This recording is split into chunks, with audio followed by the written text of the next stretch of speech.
Let's bow.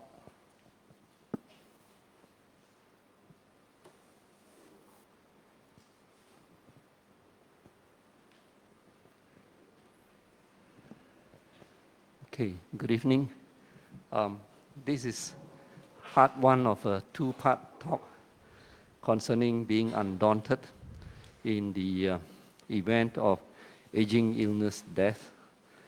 And it is important that I think you listen to both talks because they are connected in a way. But more importantly, there are a lot of advice here that Tan Ajaan will share with you. So I will not take away the thunder from Tan Ajaan. I invite him to begin his talk. Thank you. Someone's already taken my thunder. Okay, let's start with a brief meditation.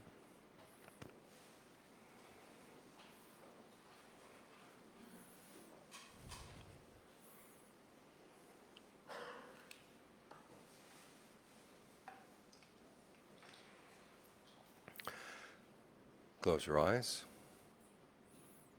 Find a good posture. And think thoughts of goodwill, metta. It's a wish for happiness. Because true happiness comes from within. Genuine goodwill doesn't create any conflict if you wish it for anybody. Your true happiness doesn't have to conflict with anyone else's true happiness. Because true happiness comes from developing the mind. This is why goodwill can be a universal attitude, something you extend to everyone.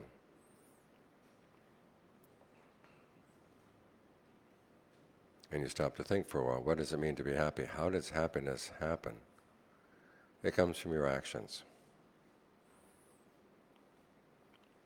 So when you're wishing for someone to be happy, you're not saying, may you be happy doing whatever you're doing.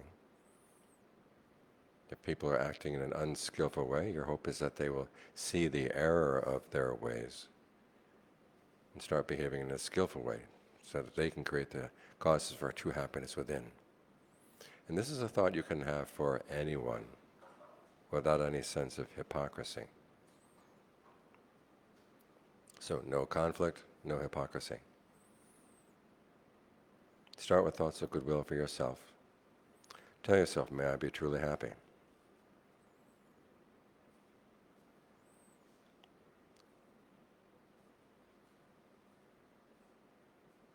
And then extend the same thought to others. Start with people who are close to your heart, your family, your very close friends. May they find true happiness too.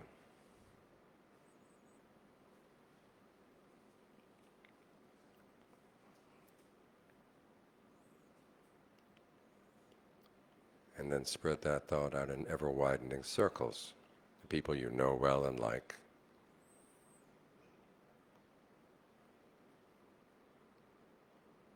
The people you like even though you don't know them so well.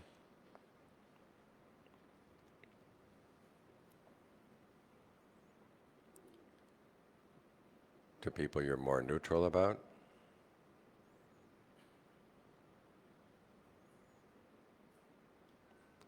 And to people you don't like. Remember that the world would be a much better place if everyone could find true happiness within.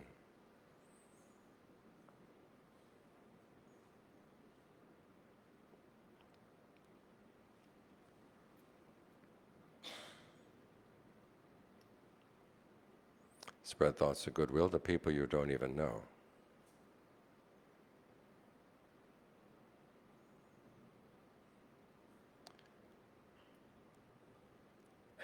And not just people, living beings of all kinds. East, west, north, south, above and below, out to infinity.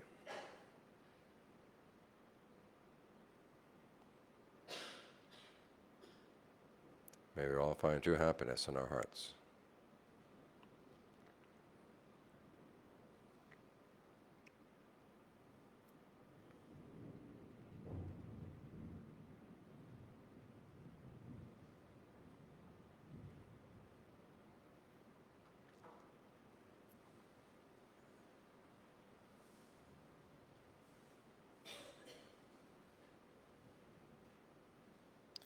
Now bring your attention to your breath.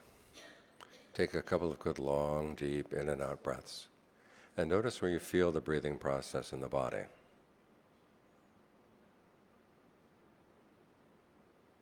Because when we talk about the breath, we're not talking so much about the air coming in and out through the nose. We're talking more about the flow of energy in the body itself that allows the air to come in, allows it to go out.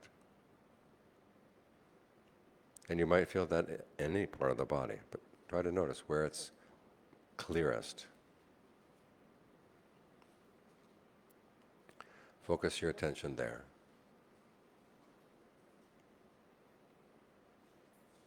And then ask yourself if it's comfortable. If long breathing feels good, keep it up. If it doesn't feel good, you can change.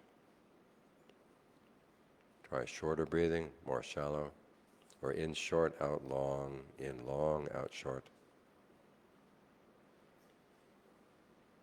Fast, slow, heavy, light. Experiment for a while to see what rhythm and texture of breathing feels best for the body right now.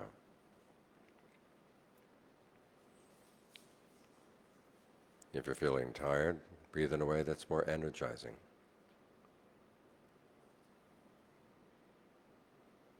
If you're feeling tense, breathe in a way that feels relaxing.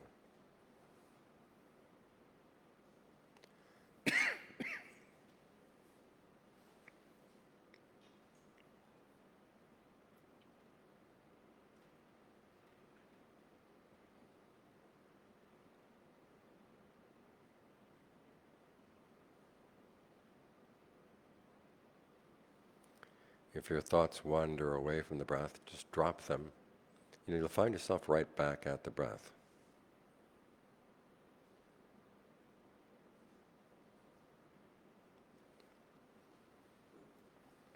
No matter how many times they wander away, just drop them again and again.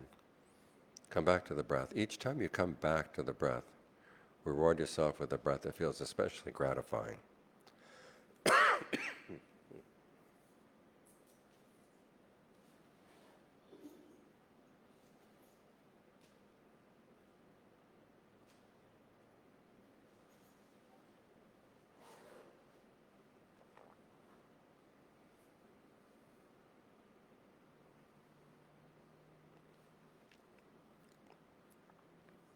That way the mind will be more inclined to want to come back.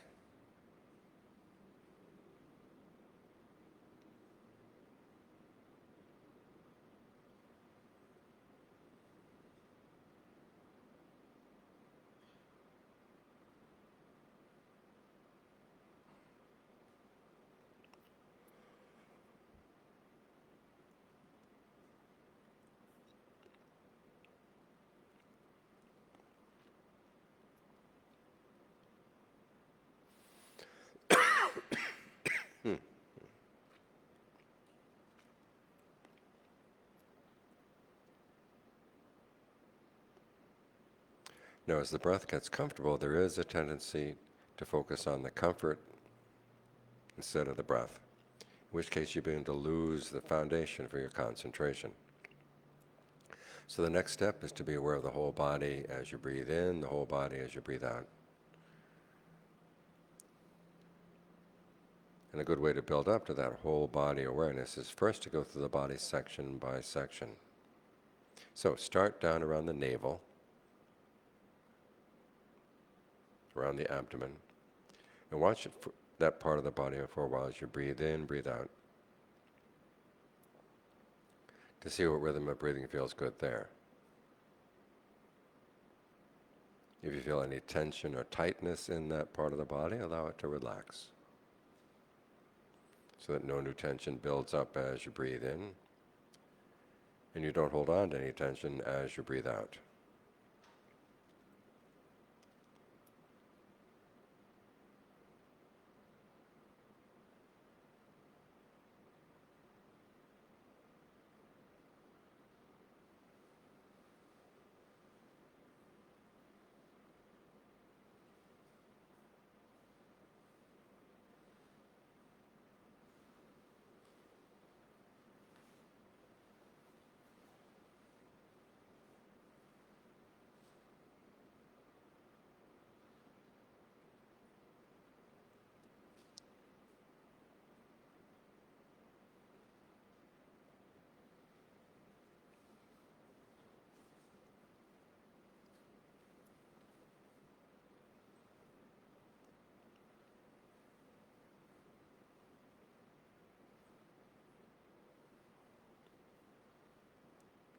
Now move your attention up to the solar plexus, the area right in front of the stomach, and follow the same steps there. Locate that part of the body in your awareness. Watch it for a while as you breathe in and breathe out to see what rhythm of breathing feels good there. And if there's any tension or tightness in that part of the body, allow it to relax.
Now move your attention to the middle of the chest and follow the same steps there.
Now bring your attention to the base of the throat and follow the steps there.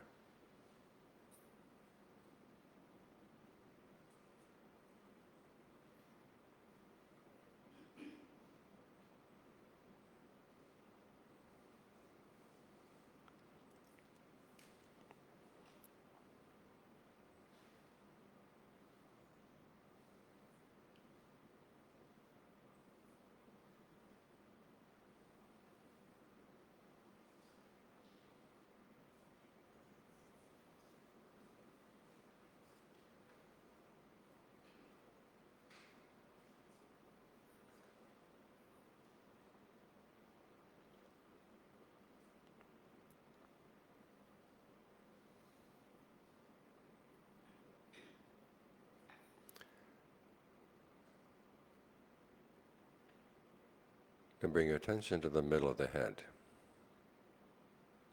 As you breathe in, think of the breath energy entering not only through the nose, but also through the eyes, the ears. In from the back of the head, down from the top of the head, going deep into the brain. And as you breathe out, think of it radiating out from the head in all directions, dissolving away any patterns of tension you may feel in the jaws, in the forehead, around the eyes, in the back of the neck.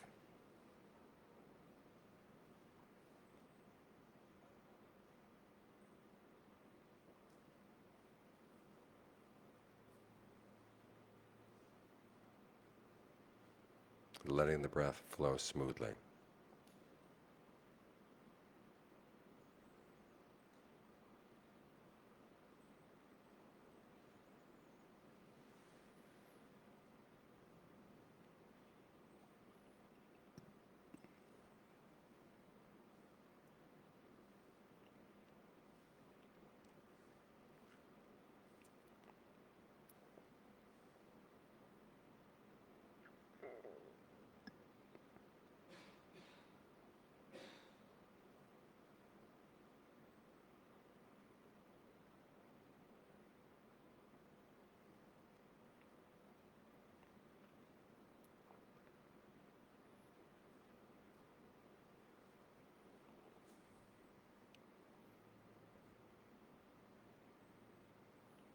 Now, if you were meditating on your own, you could continue the survey through the rest of the body, down the shoulders, out the arms, down the back, out the legs. You could survey the body as many times as you like. But for right now, choose any one spot in the body that seems most congenial, easiest to focus on, where the breath is clearest and most comfortable. Allow your attention to settle there, and then from that spot to spread out to fill the whole body.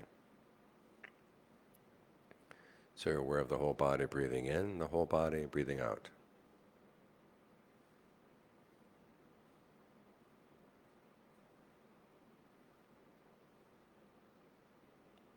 Now, the range of your awareness may have a tendency to shrink, especially on the out-breath. So each time you breathe in, remind yourself, whole body. As you breathe out, remember to keep your awareness filling the whole body. Allow the breath to find whatever rhythm feels best.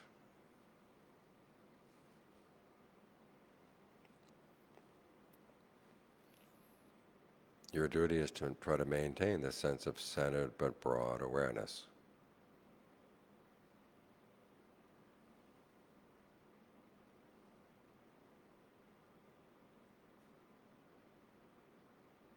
Because it's still and all around, it provides a good foundation for insights to arise, insights into the workings of the mind and the body.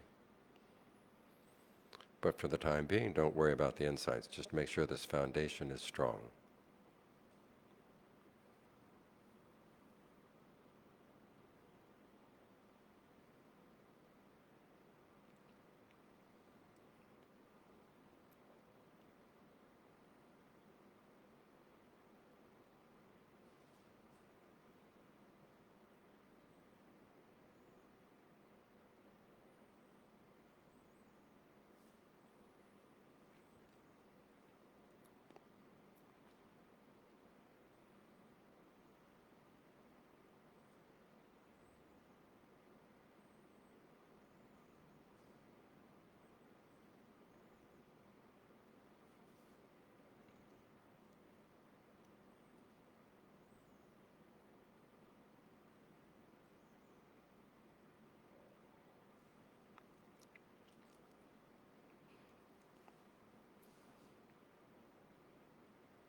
Now I invite you to meditate while I give the talk.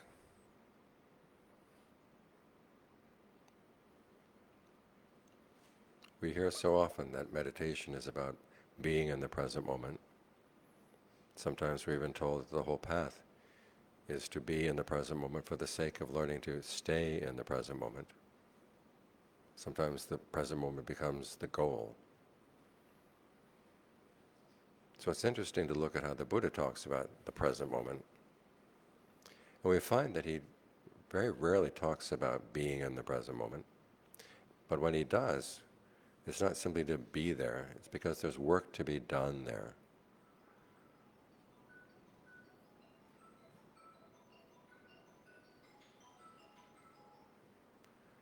And the work has to do with the fact that we're going to suffer from aging, illness, and death, or these things will happen.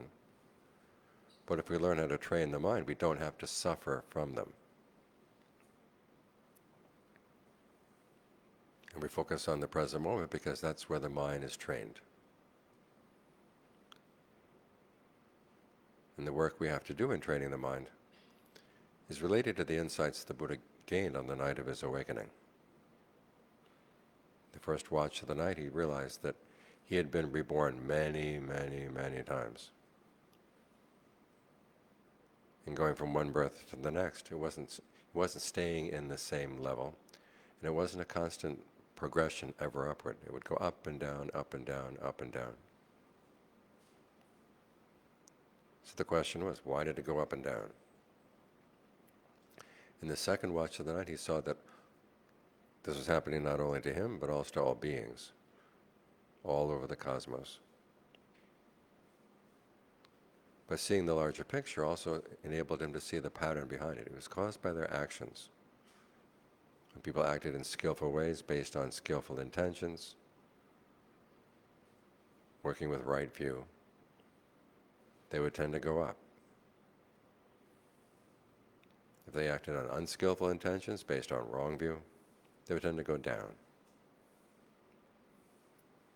But he also saw the process was very complex. The basic principle behind it was simple. You act on good intentions, the result is going to be happiness.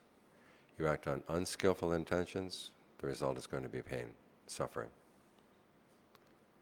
But because we do so many intentional acts just in the course of one day, to say nothing of the course of a lifetime,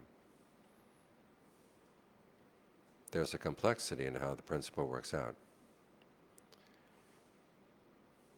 Sometimes you can do good in this lifetime, but it turns out that you did some bad things in a previous lifetime, or after doing good, you stop doing good and you start doing unskillful things. Or at death, you develop a wrong view. Then even though you do have some goodness to you, the wrong view will pull you down.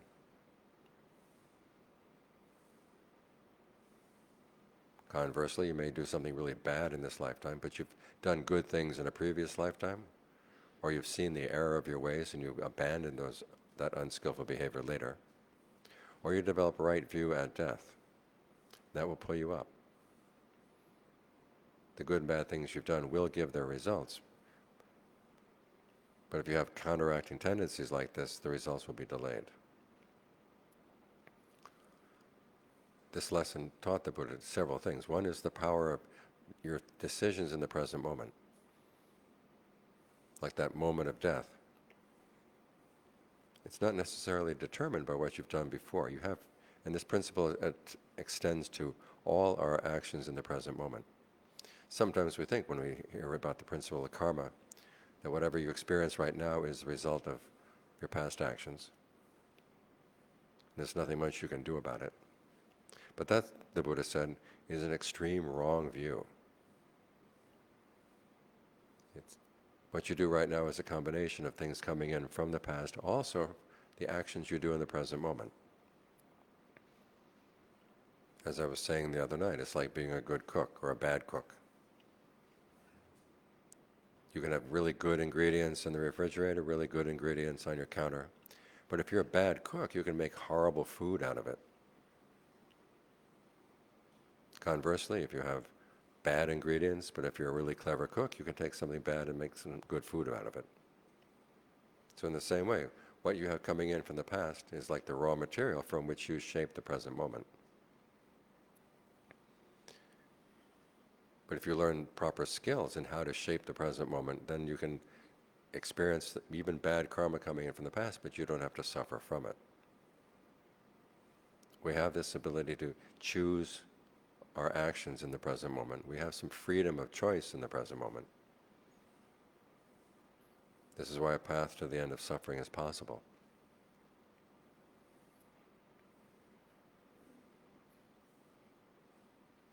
And it's also pointed to how important the actions of the mind are. It's your intention that's going to determine the quality of the result of the action.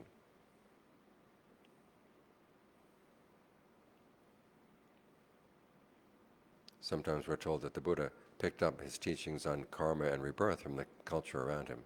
But when we look at what other people were teaching at the same time, that's not the case. There were people who taught that there is no such thing as rebirth, that at the end of the life, that's it, you're gone. Other people taught that there was rebirth, but your actions had no bearing on where you're going to go, or that you had no choice at all.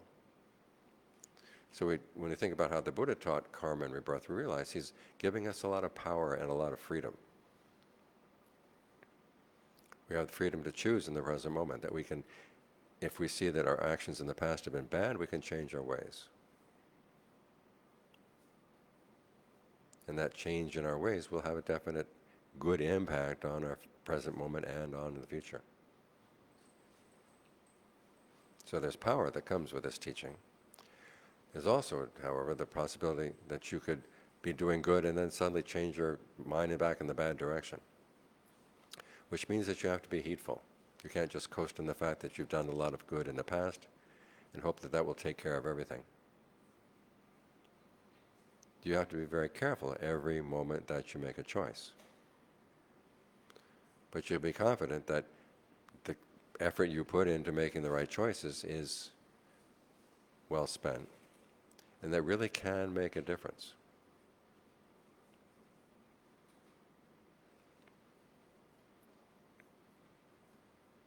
So when aging comes, when illness comes, when death comes, you don't simply accept the fact that these things have come.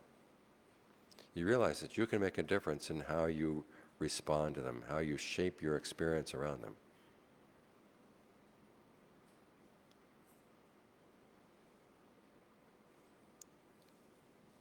And this is why the Buddha said, focus in on the present moment to learn how to develop the right skills that you're going to need. So as you focus on the present moment, one, to remind yourself that you can't waste your time. You don't know when death is going to come. You don't know when illness is going to come. Aging is kind of predictable. If you live long enough, you're going to get old. But as for illness and death, we don't know when they're going to come. So you have to work right now while you have the opportunity.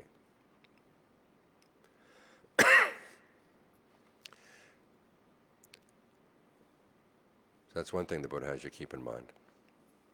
The other is how he saw the process of death as it happens. He says it's like going from one house to the next. In particular, he said it's like a fire going from one house, setting fire to a house nearby.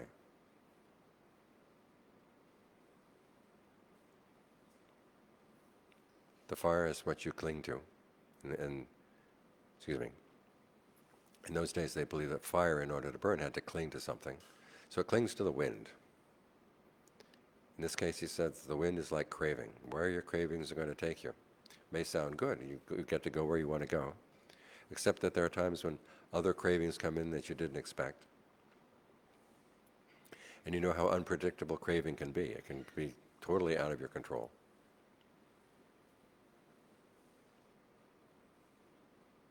So ideally, he said, you want to be able to learn how to put out the fire. But if you can't put out the fire, at the very least, learn to have some good houses nearby.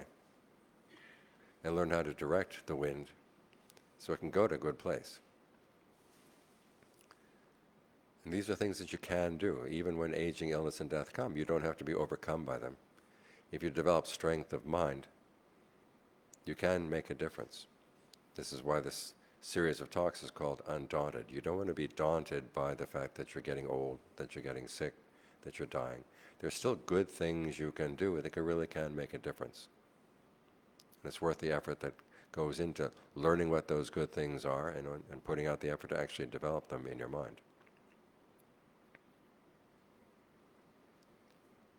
Tonight we'll talk about issues of aging and illness as kind of a dress rehearsal for death, and particularly issues of weakness that come with aging and pain that comes with illness.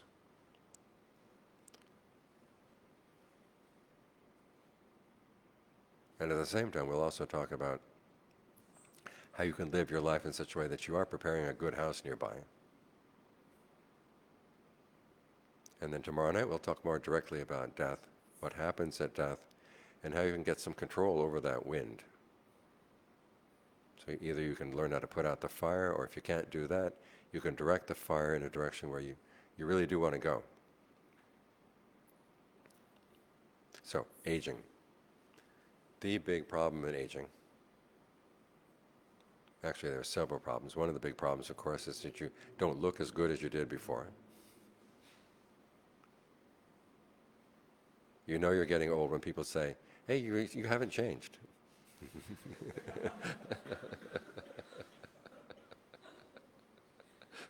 You're looking really good. Yeah. They're giving you encouragement. Okay, the Buddha says that the beauty of the body is not important. What you want is the beauty of the mind. That comes down to two things. One is virtue, that you hold by the precepts: no killing, no stealing, no illicit sex, no lying, no taking of intoxicants. And you develop some patience and endurance. Because you will have to put up with a lot of weakness and a lot of pain. As for the weakness in the body, the Buddha says you can learn how to counteract that by developing strengths of mind.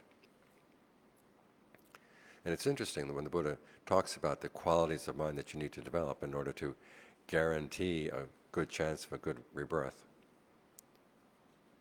there are the 7 treasures, the 5 strengths, the 7 qualities of what he calls a fortress that you can develop for yourself. There are 2 qualities that appear in every list. One is conviction and the other is discernment. Conviction here, of course, means you're convinced that the Buddha really was awakened, that he wasn't just some random prince who had a few random ideas that aren't relevant anymore, that he actually found out what's really going on, what really happens to the mind, and what really happens at death, and how we do really have this possibility of shaping how we handle our death and how we handle our rebirth. As I said earlier, he didn't simply just accept the ideas about karma and rebirth that were around there, because there were many different ideas about karma and rebirth in his time. But he did teach karma in such a way that it can be empowering. This is what's relevant. When we talk about conviction, we think about not only do we believe that the Buddha was awakened, but also it has an important consequences for us as we choose what to do with our lives. Now, the Buddha didn't say that he could prove rebirth to anybody or prove the power of karma, but he did say he couldn't give empirical proofs, but there are what they call pragmatic proofs that he would offer. One is that if you believe in the power of your actions and believe in the fact of rebirth, you will tend to behave in a much better way. You will tend to be more skillful. And there's nothing lost by skillful behavior. In America, they have these clubs that get together every now and then. They say, suppose that you had only 1 year to live the rest of your life. What would you change? What would you do? And I was talking with someone who belonged to one of these clubs one time, and he said, what would be really interesting is if you had a club that said, what if you really believed in rebirth? What would that do? How would it change your actions? And a year later, he came back to see me, and he said, when you said that to me, I really resisted that. So I looked into why do I resist the idea of rebirth and the power of karma? He said, I realized because it would have to make me a better person. I'd have to put forth more effort. Well, that's the whole point of the teachings, is that yes, you do put forth more effort, but it's worth it. So the question is, how do you do that? If you hold to the principle of conviction like this, believing what the Buddha had to say, you realize that the best way to live your life, and given the fact that you have to keep on creating karma all the way up to the moment, creating good karma all the way up to the moment you die, you have to be very careful about what you focus on as what you want out of your life. In America, they have what they call bucket lists. It comes from the phrase kicking the bucket, which is an idiom. Do you have that idiom in Singapore? Yep. I checked it out online one time to see, where does it come from, kicking the bucket? What does that mean, dying? And you go on to Uncle Google, and Uncle Google will tell you about 5 or 6 different ways that it's developed. Nobody knows. At any rate, they have bucket lists. They say what things that you would like to do with the rest of your life, and most of them have to do with places you would like to go, things you would like to see, foods you would like to eat that you haven't done this.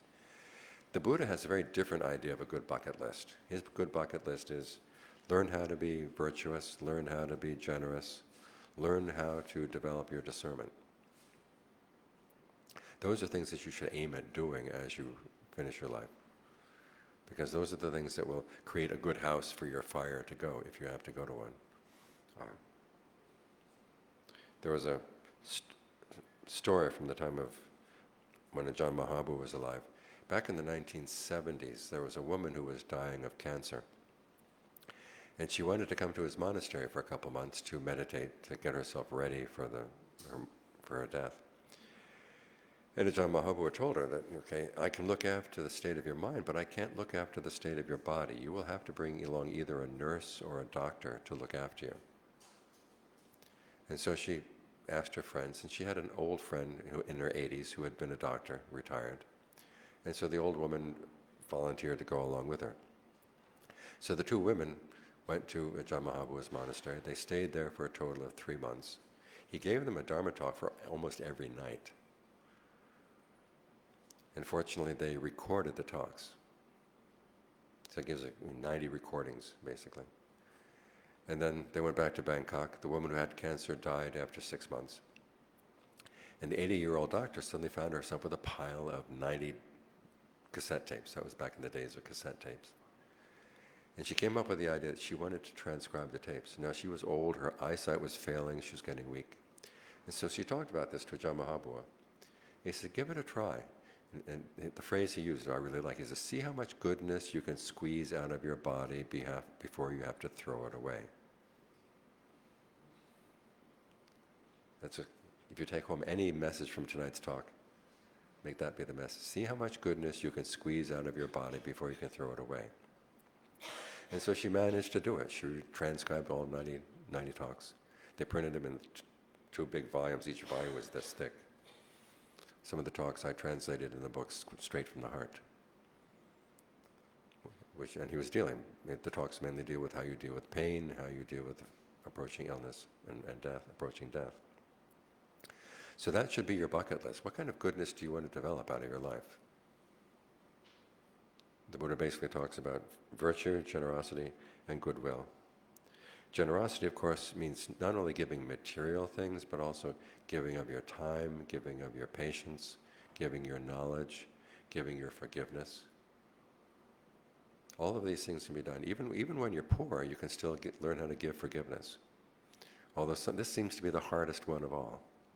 And yet it should be the easiest. It doesn't cost anything.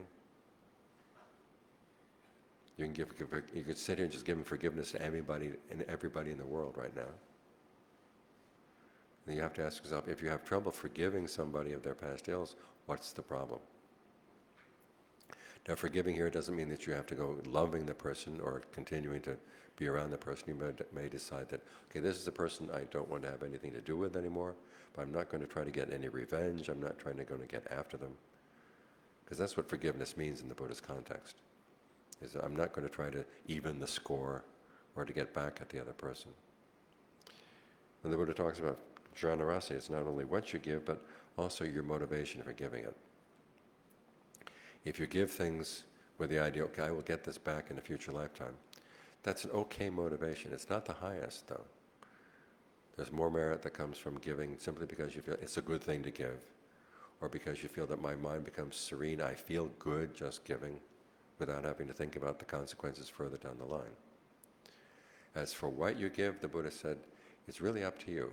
Wherever you feel inspired, wherever you feel that it would be well used, learn how to give. You're free to give there.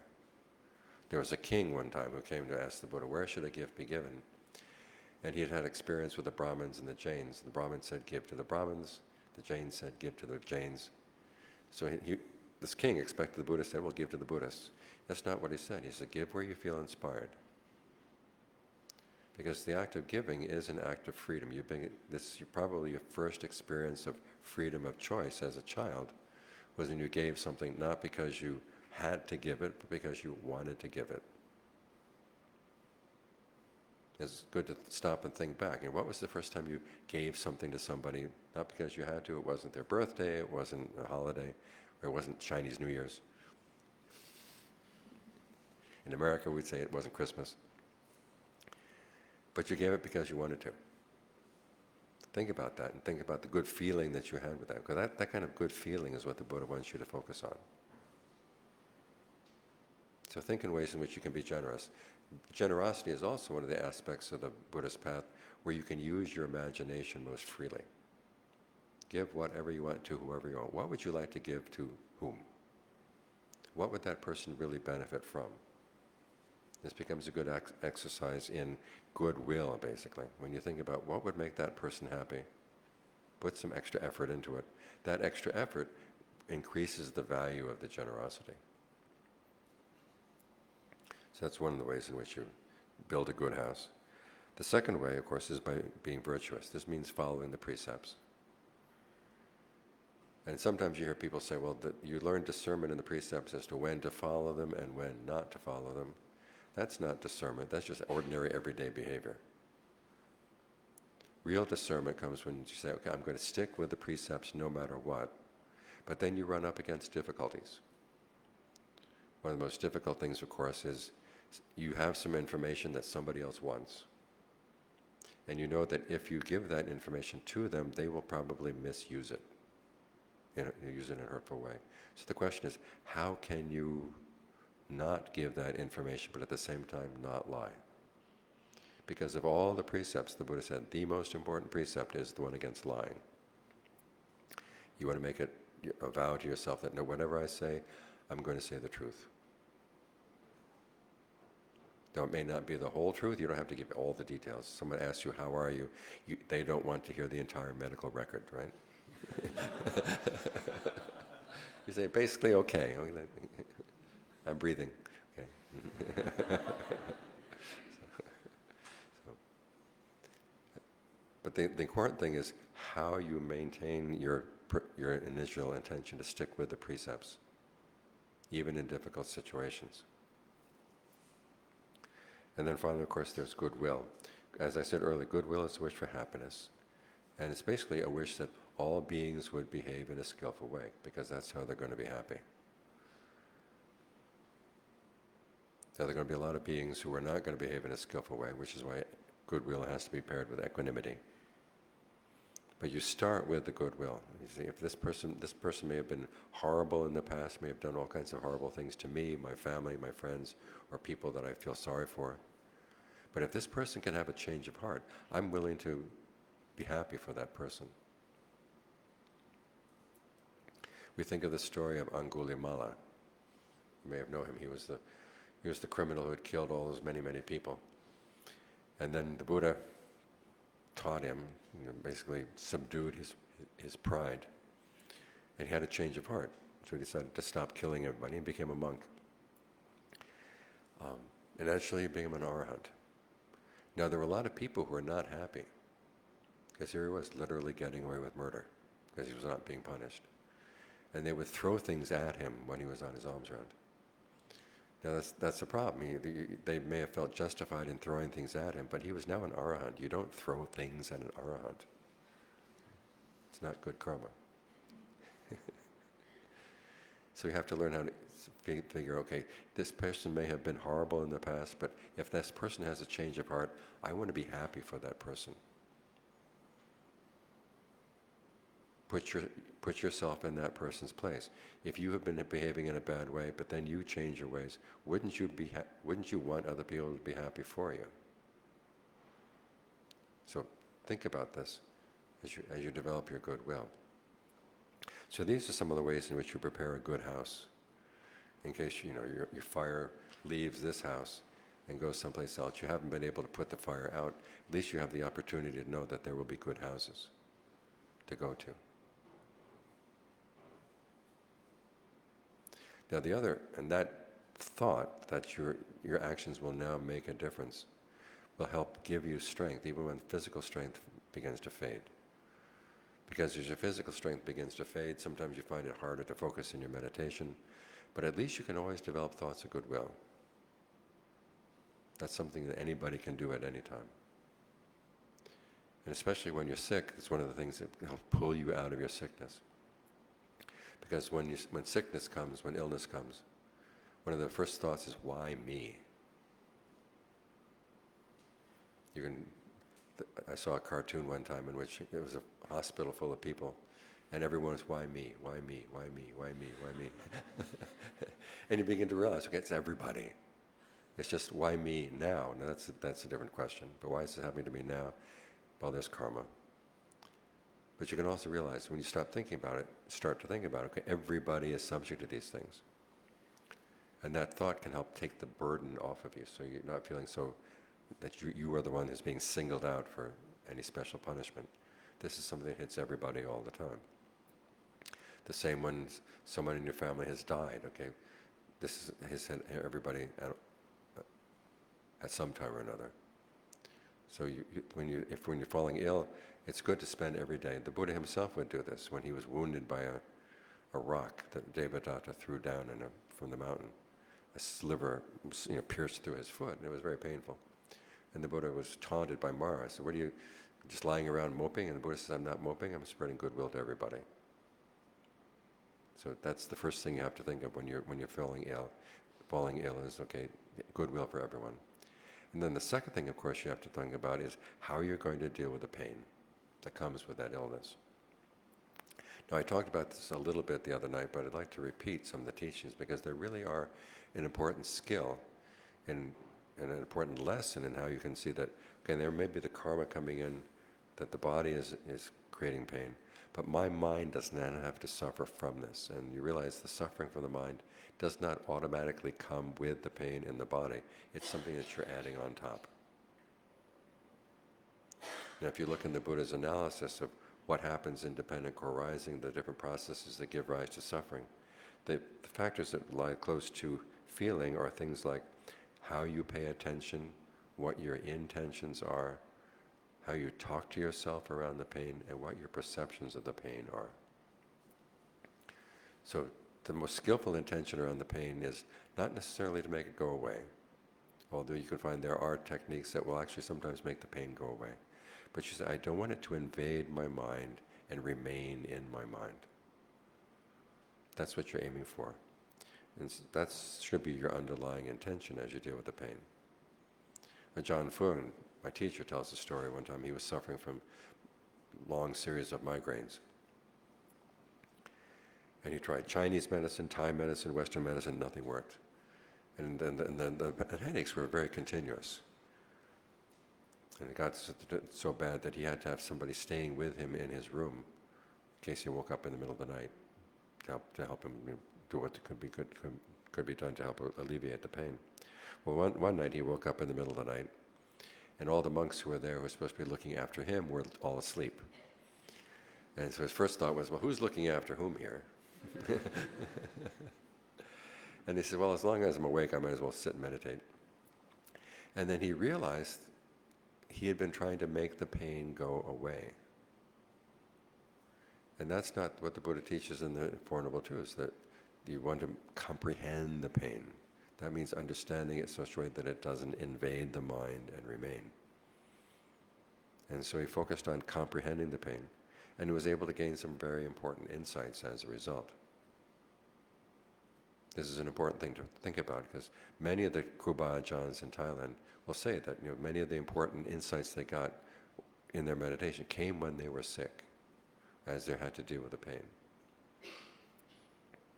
So what do you learn about pain? Well, the first thing you're going to learn about pain is that the Buddha gives 4 steps in how to deal with feelings in general, and then they apply in meditation, they also apply outside of meditation. The first 2 steps have to do with actually creating a sense of well-being in the body. Now, there may be pain in one part of the body, but it doesn't have to consume the whole body. You can focus on other parts of the body that you can make comfortable. Ajahn Lee talks a lot about this. The meditation I gave you just now, focusing on different parts of the body, breathing in such a way that that part of the body feels comfortable. When you do that, there may be a pain, say, in your knee. The first thing, you don't go focusing on the knee. You're going to need some reinforcements. You're going to need a place where you feel safe in your body. So you create that sense of safety by the way you breathe. And as for the time being, if the pain wants to have the knee, let it have the knee. You're not going to lay claim quite yet. You're going to focus in, okay, what can I do to make this comfortable? Step number 1. Step number 2, once there's a comfortable sensation here, can I think of it going down through the nerves of the body, down through the pain and out the other side? Because oftentimes, a lot of the physical pain has to do with the tension you've developed around it. Because as children, remember, when was our first experience of pain? It was when we came out of birth, at birth. And there was nobody to explain pain to us at the time, right? Even if they tried to explain it, we wouldn't understand. So we developed our own ways of dealing with pain at that point, and many of which We never unlearned as we got older. So you can think about some of the ignorant ways that a little child might feel about pain or approach pain. We're carrying those around with us. So you want to investigate those. And one of them is, our feeling is that if we can tense up around the pain, we can stop it from spreading. And so one of the first things you have to learn how to do is, okay, allow yourself to relax around the pain. So that when the breath energy goes through and there, you can relax and not be afraid that the pain will spread throughout the whole body. And you'll find that, okay, if you relax around the pains, sometimes the pain actually goes away.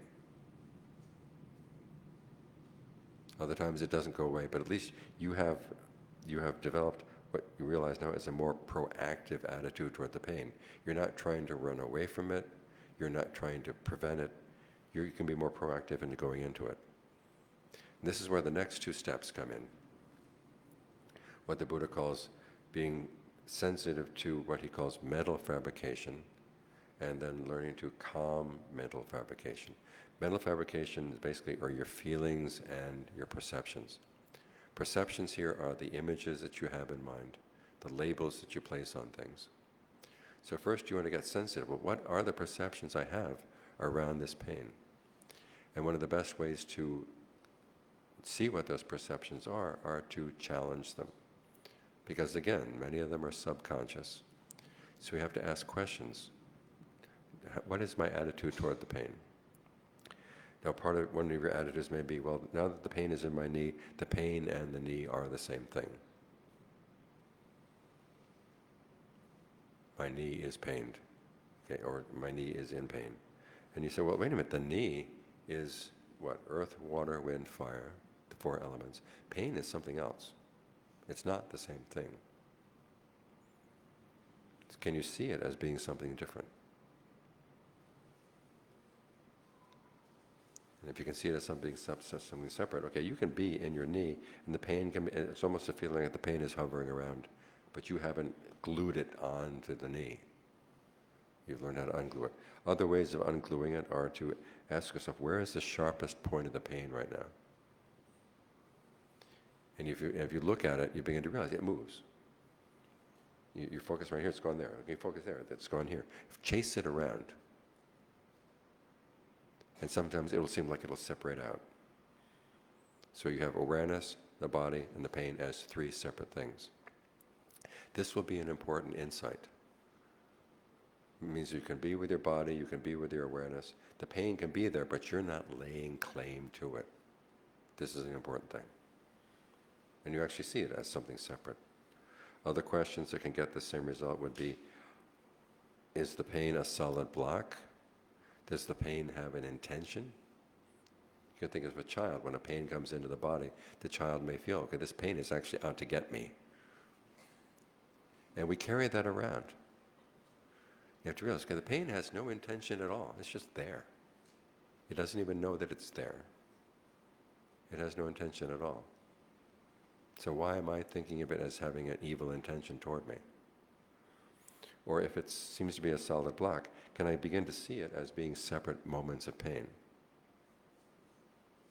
And you begin to see it's very quick. They come and go, come and go, come and go. And again, the sharpest point will move around. But if you keep pursuing this, and especially if you see that when the moments of pain come, they're going away already. I talked about this the other night. It's like sitting in the back of one of those old station wagons, where they have the seat facing back. And as they're driving down the road, as soon as you see something, it's already going away from you. So have that perception in mind about the pain. This way you can be with the pain, because the simple fact that you're taking a proactive attitude toward the pain gives you some confidence that you don't have to fear the pain. And that perception of fear can be put aside. And it's almost like, as long as you're afraid of the pain is going to come and get you. But if you're not afraid of it anymore, it starts running away. But what actually is happening is that you have, in Singapore, do they have the word glom? Like when you glom something onto something else? It's basically to glue something on. It's like you've glued the pain onto your knee, or you've glued the pain onto your heart, or you've glued the pain onto your shoulder. Okay, if you can figure out some way of ungluing it, you can be there with the pain, but it doesn't have to oppress the mind. You're not afraid of it anymore. This is one of the reasons why we call this book, or this series of talks, Undaunted. You don't have to be afraid of pain. Because so many of us our lives are run by our fear of pain.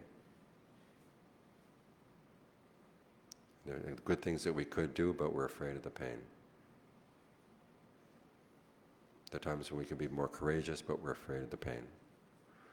There are times when we could be able to do without certain comforts, but we're afraid of the pain. But if you learn how not to be afraid of the pain, then you're more free. And this is what the purpose of the Buddhist teachings are, is to learn us how we can live with pain, we can live in this world where there is aging, there is illness, there is death, but we don't have to be afraid of them.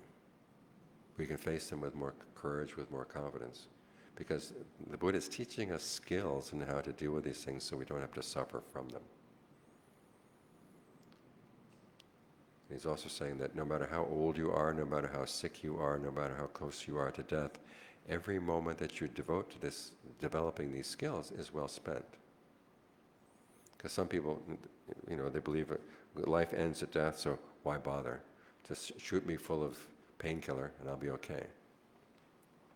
But they're being irresponsible, because when the mind is full of painkillers like that, or the brain is full of painkillers like that, you lose your clarity.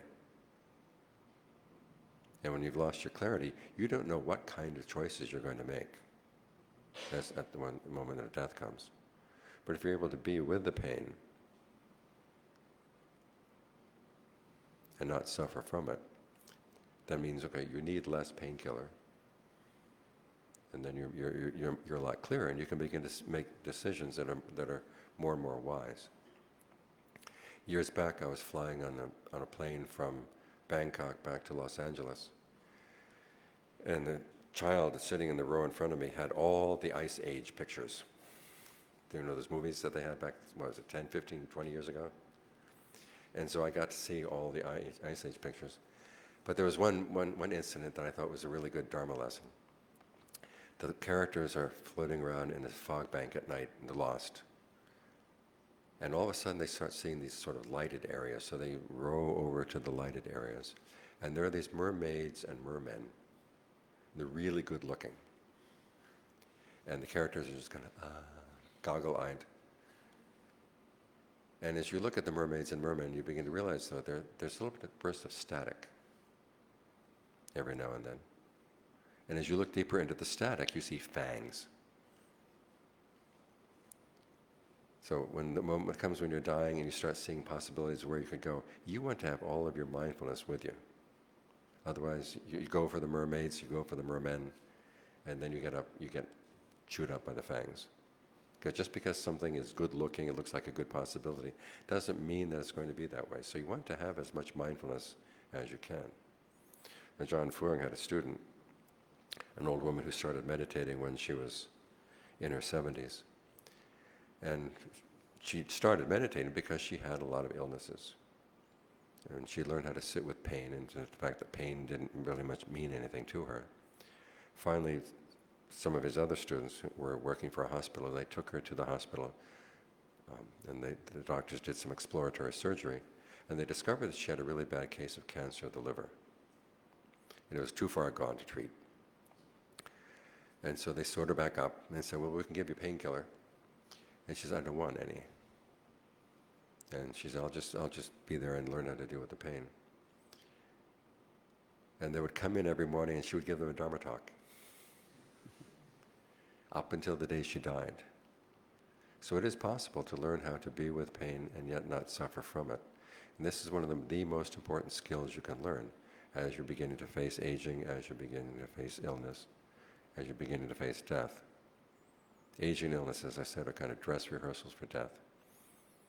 You know, if you find yourself getting weak and lazy and say, I'm too tired to meditate, I'm too tired even to think thoughts of goodwill, okay, it's going to get worse when you die. It's not going to get easier. So you say, I might as well learn how to do it now. And if you have that attitude, if you have a fighting attitude, that's what Dharma practice is all about. I mean, think about the Buddha himself. When he was a young prince, he saw that all of his wealth and power and status and everything, that was going to leave him. And he wanted to find a happiness that didn't die. The people around him said, oh, come on, that doesn't exist. It's beyond the human capabilities. And he said, no, I don't want to live my life with the possibility that it might exist and I didn't make an effort. And so he went out and he made the effort and he actually found that it worked. That's the good news of the Buddha's awakening. Is that even though there is aging, illness, and death, one, when they happen, you don't have to suffer from them. And two, if you practice all the way, you get to a point where aging, illness, and death will not happen ever again. That's when you're really safe. That's the ultimate happiness. But it does require, like the Buddha had, a fighting spirit. You have to be undaunted in the face, okay? There's going to be weakness, there's going to be pain, but you can develop the strengths of the mind, you can develop this conviction and the discernment that will allow you to go beyond them. So you don't just accept things as they come. You begin to realize, okay, I accept the fact that they're there, but I'm not going to accept the fact that I have to suffer from them. I want to see what I can do. So that's the attitude that you should develop, an undaunted attitude towards aging, illness, and death. So that's part one. Do we have any questions about part one? We'll have part two tomorrow night.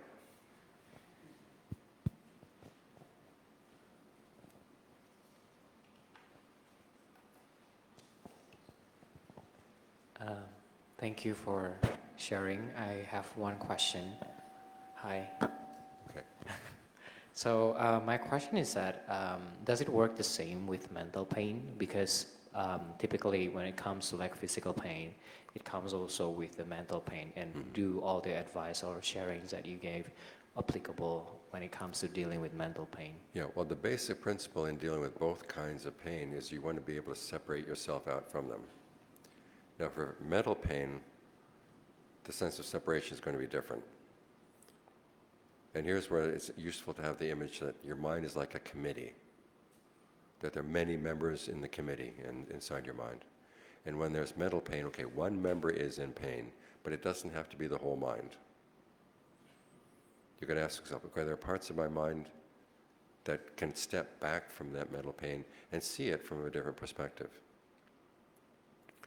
And this different perspective is going to come from learning how to talk to yourself, learning to hold different perceptions. And it's the same issue with the pain. Learn to talk to yourself in a different way, holding different perceptions. And that way I can step back from this. Okay, the pain can be there for a while, but I can step back from it and say, okay, this is going to last for only a certain while, but it's going to go away.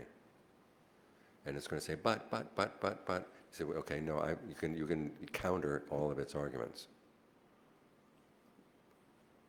But it's good to have this image of the mind as being a committee. And remember, okay, you've got skillful members in there, and allow them to have a voice. Years back, I had a student who had a problem, in fact, he still has a problem, with marijuana. And one night he called me up. He said, Ajaan, I've got a bag of marijuana in my hand right now. What can you say to make me not smoke it? And I said, what happened to your committee members who don't want you to smoke it? He said, I killed them. And I said, well, you didn't kill them all because one of them called me up just now. So find the committee members that are not in pain and can speak with a voice of wisdom. I mean, you've learned a lot about mental pain in the past. Okay, it lasts for a while and it's going to go.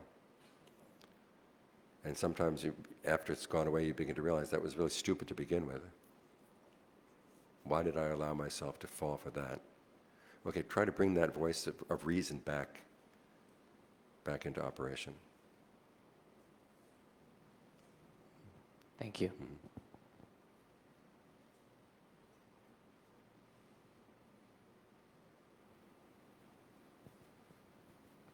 There was a question from... okay. Anyone else have a question? Yeah.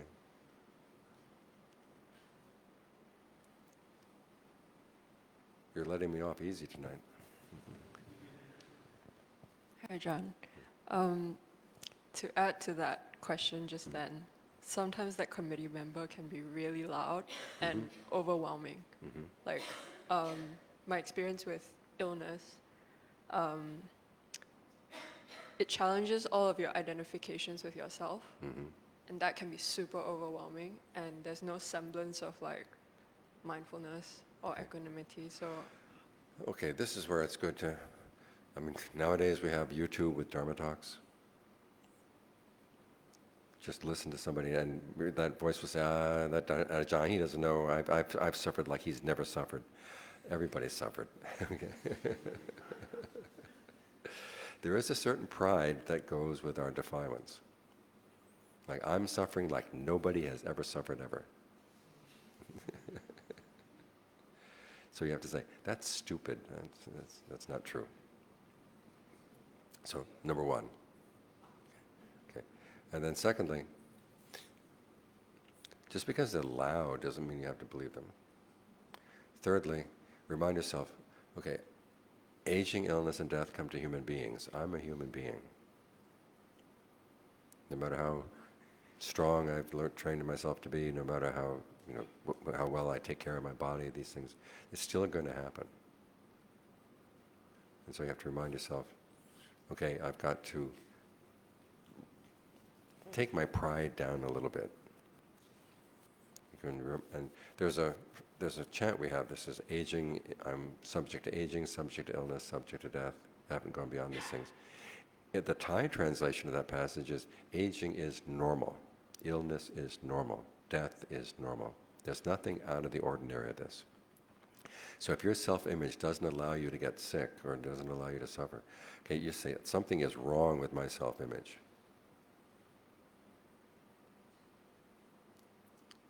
And you want to develop the self-image that says, okay, I'm the sort of person who, even though I do get sick, I know how to handle it. Or I don't know how to handle it yet, I can learn how to handle it. That kind of self-image is a useful one to cultivate. Okay. another question, Ajaan. Can also have a lot of comparison, like what you said about the why me. And I've been trying to reflect in a way that allows me to let go of that. So then I see sort of like maybe what a lot of people might be experiencing is a lot of good karma. And I'm not experiencing that right now. I'm experiencing the aging, illness, and death. But I don't know if that's just to make myself feel better. Well, these things come about because of your karma. You chose to be born. Since you made that choice, then you're going to have to put up with the fact that there's going to be aging, there's going to be illness, there's going to be death. You can't blame anybody else. My teacher had a student one time she was a nurse, very good looking, and she was constantly the source of, gossip about her, and she's getting sick and tired of hearing all, she would hear it sort of off in the distance. And so she went to meditate with my teacher one time, and she was sitting there, and she had this vision of herself as being in a hall of mirrors. Images of herself going in this direction, images of herself going in that direction. And she said, oh my gosh, I must have been a victim of gossip like this for who knows how many lifetimes. That got her even more depressed. So she went to see my teacher, hoping to get some comfort. And he said, well, you were the one who wanted to be born. Nobody asked you to be born.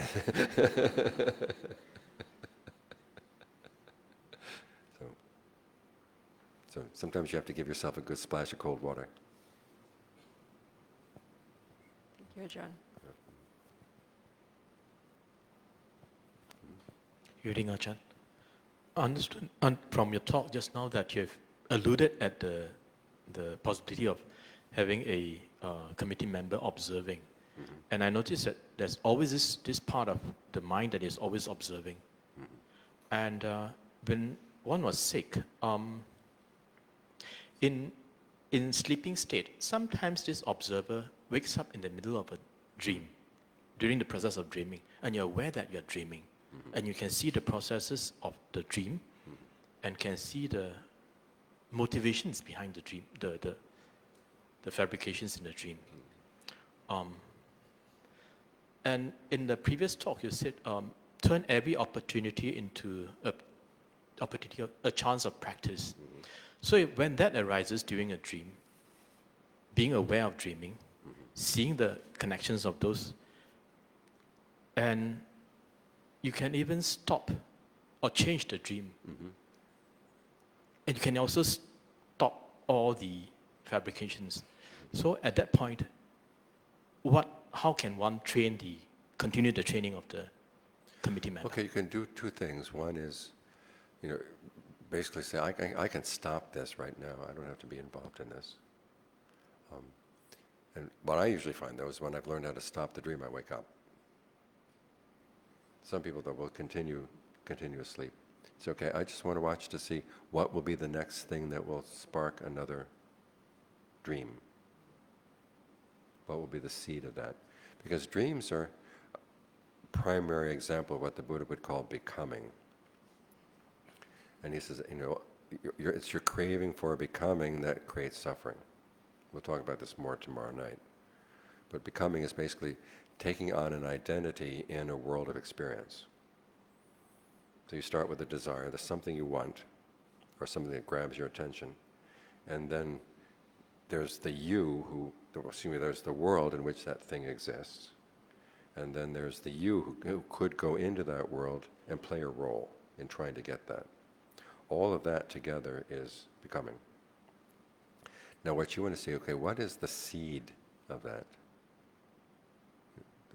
What is the object of desire that would pull you into that particular world? And then can you learn how to develop some dispassion for it? You realize the implications of being in this world are X, X, X, X, X. It's going to be suffering. Why bother? I was mentioning to someone else this afternoon when I was in college, university, the university I went to had what they call co-ed dorms, where you had men and women living in the same sections. And there was a guy living in my dorm whose girlfriend was the runner-up to Miss America. Very good looking. And what was very unattractive about her was that she knew she was good looking. She'd walk into a room and kind of look around. See? And you realize, okay, if I could find a woman who was that attractive, that's what she'd be like. She'd be unbearable. So you can see, okay, physical beauty is not everything. And it also was really great because she and her boyfriend would yell at each other, high voices. And hearing the yells coming down the hall, I said, yes.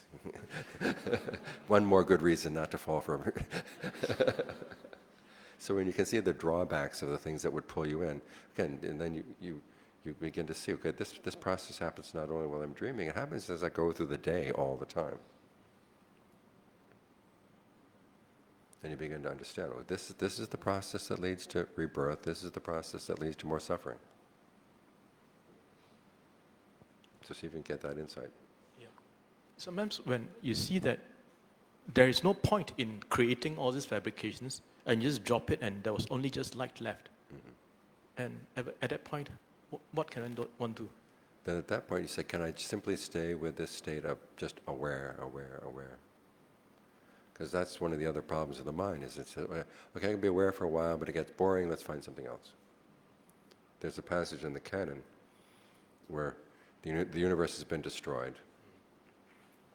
Most of the beings are these Brahmas who feed on rapture. Now you think, feeding on rapture, that sounds pretty cool. But then a new world begins to develop. It starts out with an ocean, and there's this film on the ocean, which is a kind of food. That tastes like honey. And some of the Brahmas see this and say, I haven't seen that for a long time. Let's see what that is. In other words, they get bored feeding on rapture. And then they go down and they taste it, and they get greedy again, and then they fall. So see how long your mind can say, okay, I'll just be here with just being aware, aware, aware. And see how long you can do that without getting bored. And if you do get bored, remember, the boredom is the main problem.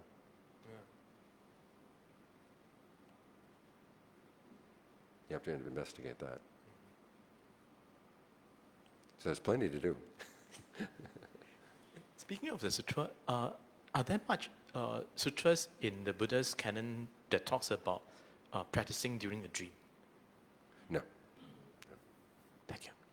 But you can take lessons from what he has to say about becoming and apply them.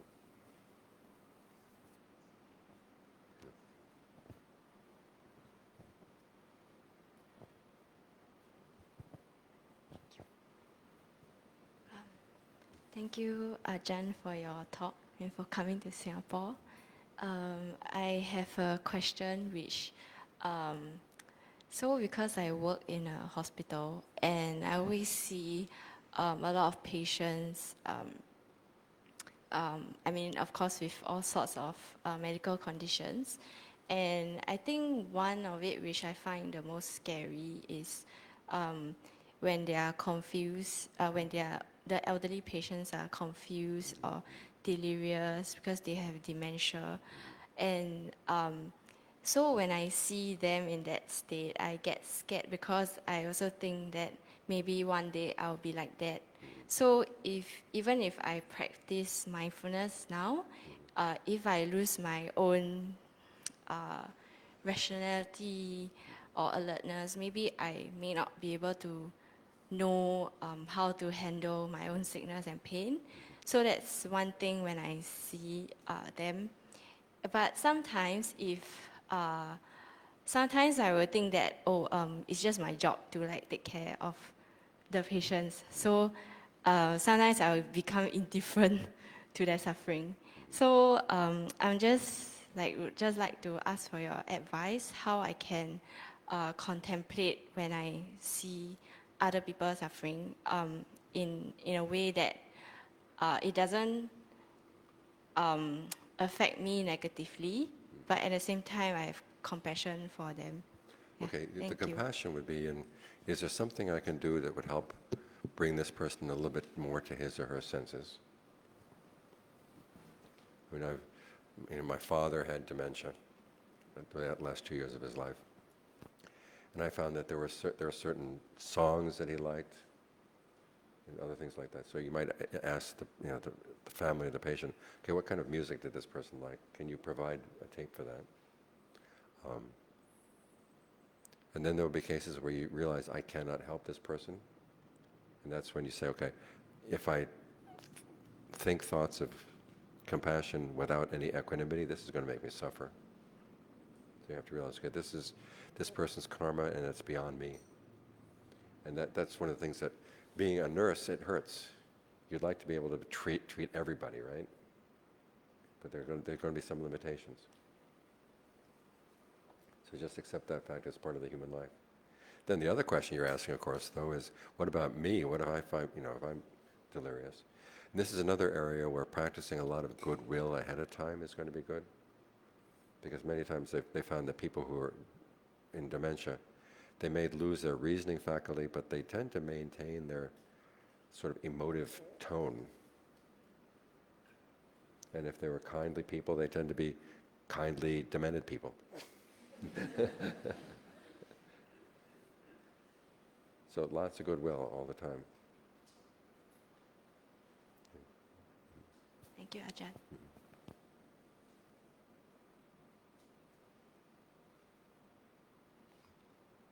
Get the mic.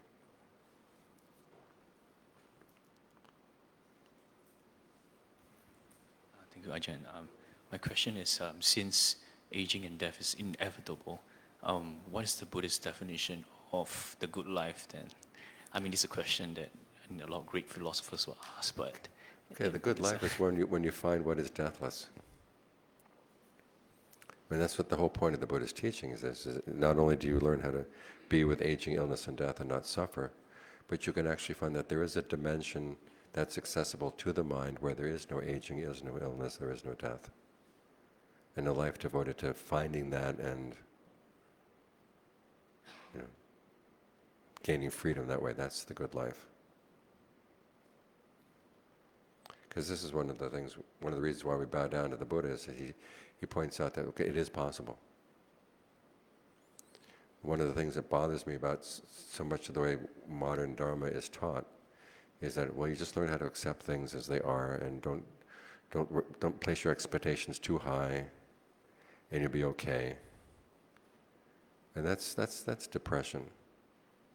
And the Buddha aimed high, no aging, no illness, no death, and he was able to succeed. He showed human beings can do this. And so you try to take that message seriously. That's a good life.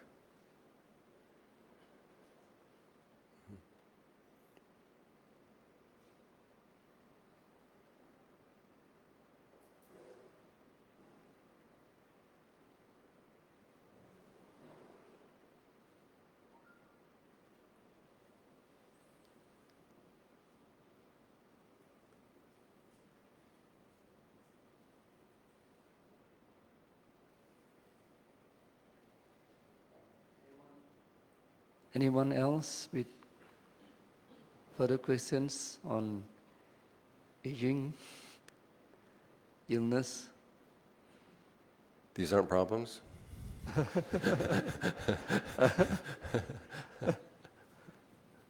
His hand. Okay. Yep, Ryan? Yeah. So I have a question, Ajahn. So I think as a lay person practicing, I feel that I tend to avoid pain by finding pleasure in things, mostly whether it's like the daily things like food or sleeping or like sometimes entertainment. So then, in a way, I get to escape pain because I use these things to distract myself. So then my question is, in my practice, how do I try to strive for higher standards? Because higher standards of practice tend to come with more pain. And of course, I read a lot of your books and other books of biographies, and they tend to practice extremely hard. Like they don't lie down for years. Well, Things no, like that's not required. So I just don't know how to increase my standard. Okay, well, go to her hospital.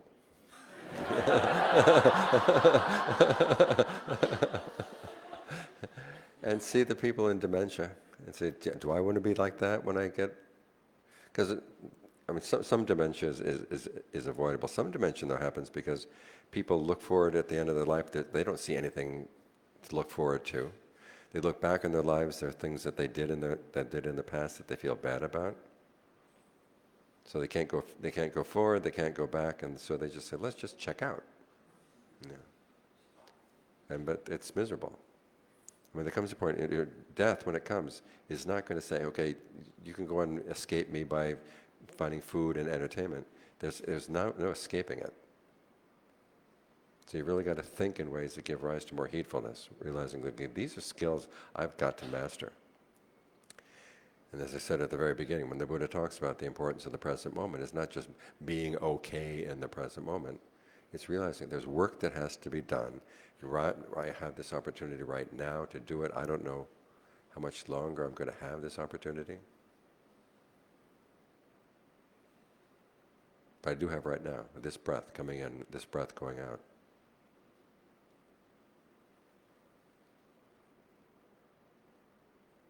Or just lock yourself in a room, no TV, no internet, no nothing, no books on the shelves, just you in an empty room. See what comes up in your mind. You say, okay, these are the demons that are going to come up in my mind at that point. If I can't handle them now, it's not going to get easier as you get weaker and older.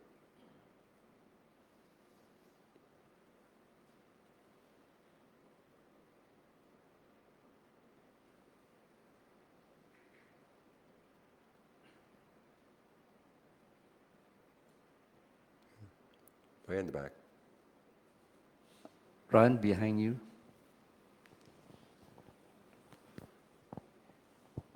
Yes, when we run into problems, the ordinary mind makes a statement such as, I am in pain. So your teaching was mainly centered on analyzing this pain, where it is, how it arises, and so forth. But could we turn the analysis in a different direction and analyze the I that is in pain? You know, we think in terms of like entities and characteristics, right? So the characteristics that in pain, the entity is the I. So I think that Buddhist commentators are very good at dissecting reality, analyzing things. So instead of analyzing the pain, is it possible that we turn the other direction and we try to find who is this I, this ego, this person that is in pain, where it arises, where it abides, where it ceases, what is its nature, and so forth. You know, like even in the Pali canon, there are some sutras that talk about that has tools for analyzing the nature of this ego, such as the 20 lofty peaks of the view of the transitory collection. Yeah. Yeah. Well, you have to remember when the Buddha was teaching the five brethren, he gave two Dharma talks. First was the wheel of Dharma, and the second was on not self. He focused first on the problem of pain, then he focused on the problem of the I. Because when he focused on the problem of pain, that was what got them, first it got Kondanya, and then the remainder of the five brethren, that brought them to stream entry. Then he turned on the issue of I. Who is this I? What is his purpose? Now some people say, I'd like to go straight to analyzing the I. But you're going to have to deal with pain first. Once you've understood how you create these things around, how you create these conversations around your pain, okay, then you can turn around and say, okay, what is this? Who is this me here who's been talking? Who's talking to whom in here? And take that apart. Thanks. I think it's a good approach to progress stepwise.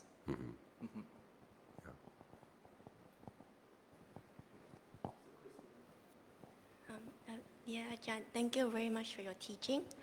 So when I meditate, when there's a lot of pain, sometimes I feel like my leg might fall off, or like I'll get injury from sitting for a really long time. Like the leg just a lot of pain. So most of the time I can watch it and able to meditate for longer as the time that I want to set for myself. But sometimes there's also the list. I don't just want to ask whether has anyone actually have injury from sitting for a really long time. And also, I heard that when we are dying at that time, there's going to be a lot of pains that come up, at the moment of death, a lot of pain. Yeah, thank you.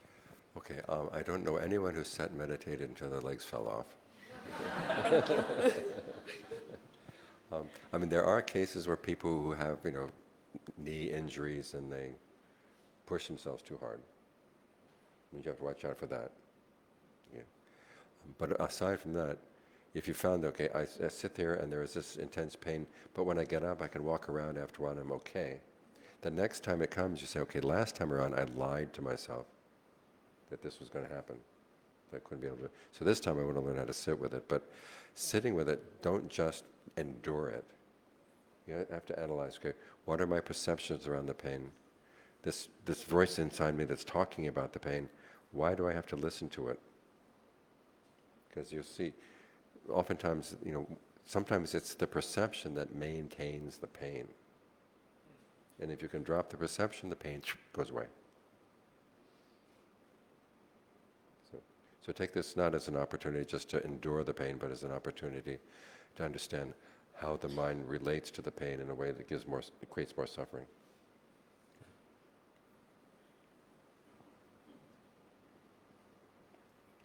Good evening, Ajahn. Thanks for the talk. I have a question regarding how do we take care of our parents who are diagnosed with critical illness. And also, with what? Diagnosed with critical illness. Okay. And also, how do we deal with the feeling of guilt when it comes to advising our parents on the solution to take? So my mom is diagnosed with stage 4 cancer, and we managed to prolong her decision to take Western medicine for 4 months. But recently, the doctor advised her to take the Western medicine. So she asked me, okay, what should she do? Should she continue traditional Chinese medicine or Western? I think when she asked me that, I was hesitant to reply because I know that at the end of the day, I might have guilt if I advise this way and then another. So this is the first part of the question. The second part is how do we help her to shift, how do I help our parents to shift perspective? So like I try to get her to pray to Guan Yin, which is something more relatable to her. It's quite hilarious because I bought the Guan Yin tape for her and she ended up playing the Guan Yin music to the Guan Yin instead of herself. So I was telling her that actually she should listen rather than let Guan Yin listen because Guan Yin don't need to listen already. so these are just like fun ways to, like I find it quite hilarious in the journey, but also I'm struggling to help our aged and sick parents. Yeah. Okay, with feelings of guilt, I mean, the only thing you would feel guilty about is if you wanted her to die fast. I mean, you could choose, you could recommend TCM or you could recommend Western medicine. In both cases, it would be with good intentions. And because you don't know which one would actually be better for her, then whichever way it comes out, you can say, well, I just didn't know. There's no real need for guilt around that. And if there is a part of the mind that insists on feeling guilty, you say, okay, where are you coming from? What is your intention? Why would I hold on to this? And as for other things to give her to distract her, I mean, you don't want to be totally distracted. You want to give her some good advice on how to handle the pain, how to handle whatever disappointments she had that she didn't get to live longer. And we keep reminding her, and the important thing is, we'll be talking a little bit about this tomorrow, is that you want to keep it from her getting worried about either where she's going or worried about the people she's leaving behind. And she may be worried about you, you know. And she thinks that my daughter is still, when she looks at you, she still sees this little tiny bundle, right, that came out of her. And so she may be afraid that, you wouldn't be able to handle yourself, the rest of the family won't be able to handle themselves. So do what you can to put her mind to rest about that. And try to find out, get her to talk about, are there any things that she's worried about? And then do the best you can to calm her mind around those issues. And if she's kind of thrashing around not knowing what to do, she said, well, there's such a thing as breath meditation. You can focus on your breath. And try to breathe comfortably. That'll give her something to occupy her awareness with. But in terms of choosing what kind of medical course of treatment, there's no need for guilt.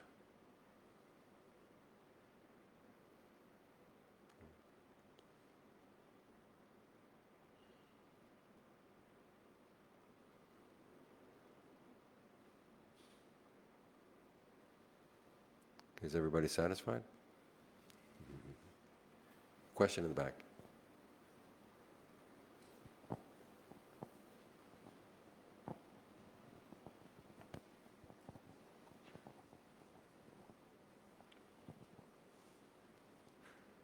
Hi, Ajaan.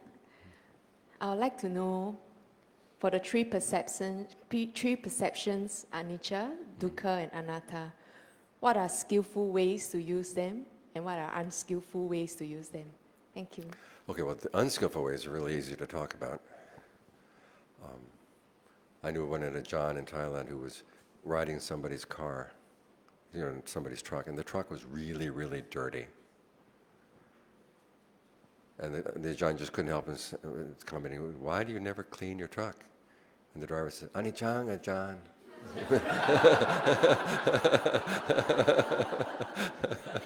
You clean it, it gets dirty again.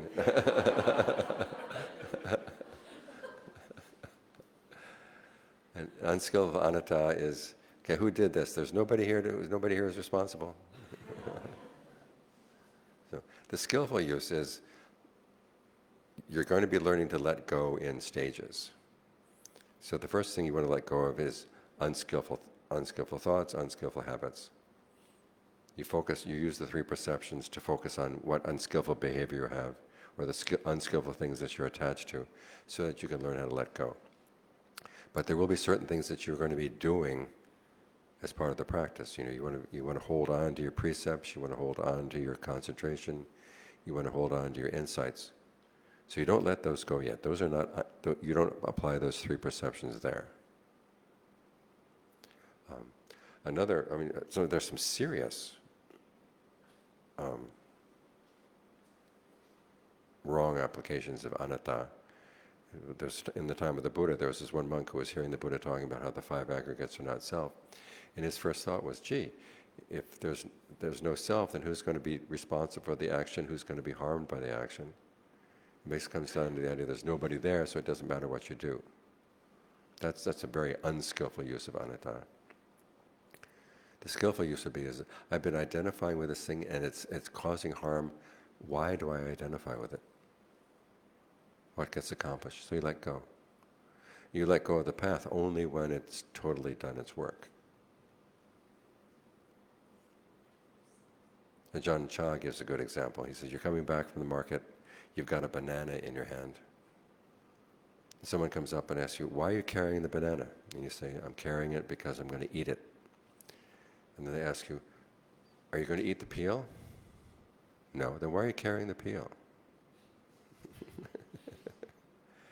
And then Ajaan Geoff asks, okay, with what would you answer that person? And his answer is interesting. It's a two-step answer. First is, you answer with desire. You want to give a good answer. So the desire is an important part of the path. And the second is, of course, the time hasn't come to let go of the peel yet. When I eat the banana, then I throw away the peel. So think in those terms. Because if you throw away the peel and you just hold the banana in your hand, it's going to be mush,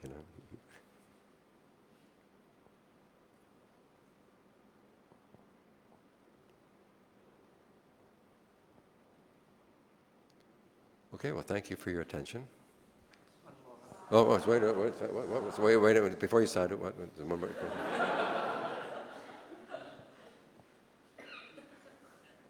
Thank you, Ajahn.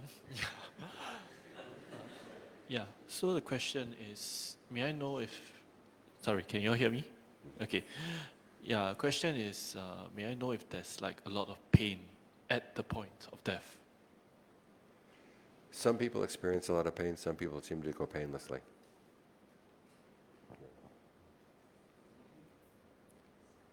Said some people experience a lot of pain, some people go painlessly. Thank you. But be prepared.